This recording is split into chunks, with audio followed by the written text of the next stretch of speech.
One of the things that continues to fascinate me is the evolving world demographics.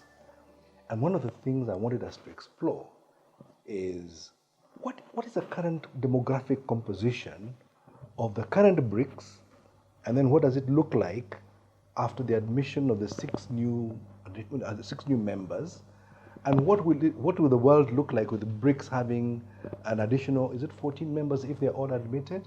So you'll be having 14 plus 6 plus 5 gives you 20 what? 25? So are they going to call themselves B25 as an answer to G20? I don't know. Oh, I don't know how that is going to look like, but I do know this. With India and China there, more than half the world's population. Probably more like 60%, I think. I would have thought, yes. 60. So now when you start including Brazil as a population, South Africa is not that huge, but you start bringing in the Ethiopians and the Egyptians. And the Egyptians, that's another 200 odd million people. There you go. Nigeria has applied, that's another 220. Conservatively. Yes. So it's like a ganging up by numbers, isn't it? Yes, it is. And it is, of course, euphemistically, the global south, the deprived, those who actually have resources. And remember this, that the West has actually financialized its economies. They don't make stuff. They buy stuff, they sell stuff. They trade paper, they trade esoteric instruments and make a profit out of it. But they don't make anything. They don't grow anything. So basically what we're seeing right now is the magnetic pull of those who have things that they pull out of the ground or things that they grow on the surface of the ground, and certainly a heck of a lot of bodies. Yes, a heck of a lot of bodies. Yes.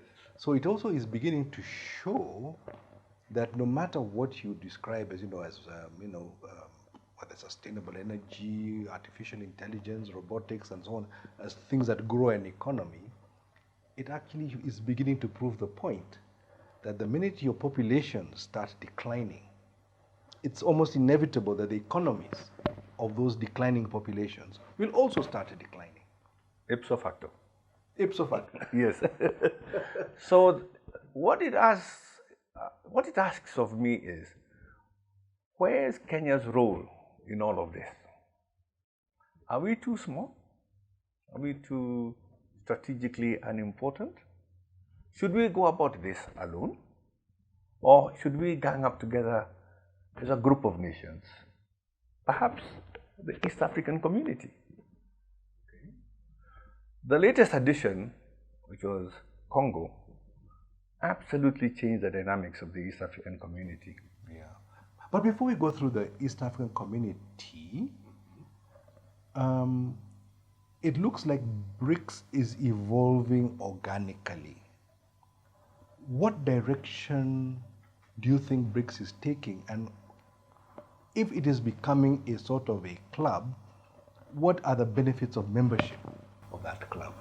They are setting up their own institutions to rival the institutions of the rules-based order. That's the first thing.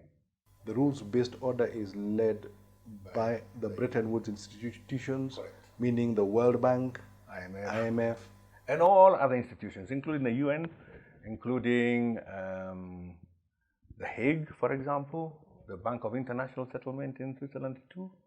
So it's a broad sweep of institutions around the world, including even things like the World Trade Organization, that set up tariffs and arrangements for nations to actually carry out trade.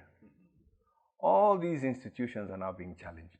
They have actually, in many instances, been fashioned to project an American image. Yes. Nations are chafing under that. They wish to be let alone without being dictated to trade amongst each other, without having to conform with especially some of the new ideas and the new ideologies that are coming through, that are abhorrent perhaps to their cultures or to their way of life. Well, it's the same thing, isn't it? And so what they have done is they have proposed setting up, or have already started setting up, some of the new institutions that shall drive the agendas that they wish to pursue. Okay. So they have, for example, a development bank. They are in the process of setting up a payments system to rival or to counter SWIFT. SWIFT right now, for example, Russia was kicked out of SWIFT. And the punitive measures that the US has adopted has scared many nations, very many nations, because if it can happen to one nation, it can happen to all. Uganda has been locked out by the World Bank because of being anti-LGBTQ. And yet that has little, as far as I can see, to do with trade. So it is a non-trade barrier. Well, the hegemon was driving a liberal order, and it had begun because it had no competition to drive an image or vision of what it wanted the world to look like. And so some of the homegrown ideas were being propagated beyond their shores. So you had a take it or leave it sort of approach, where if you wanted a certain particular solution, then you had to take the entire package. Isn't that where we are currently, even with our own trade pact with the US? That although we may have actually sorted out pretty much how we are going to trade with each other, until we ourselves then also subject ourselves to some of those proposals, it would be difficult for us to proceed. Okay. One of the things I guess we can explore after the break is America becoming a victim of this law of unintended and unforeseen consequences? That by imposing their values and standards on people, people are now beginning to isolate them, and very soon, is it possible they will be left alone to carry out their cultural practices amongst themselves, and the other countries will say, we want nothing to do with America and your dollarization? Do you see that as a sort of evolution? What do you think? One can be consumed by hubris.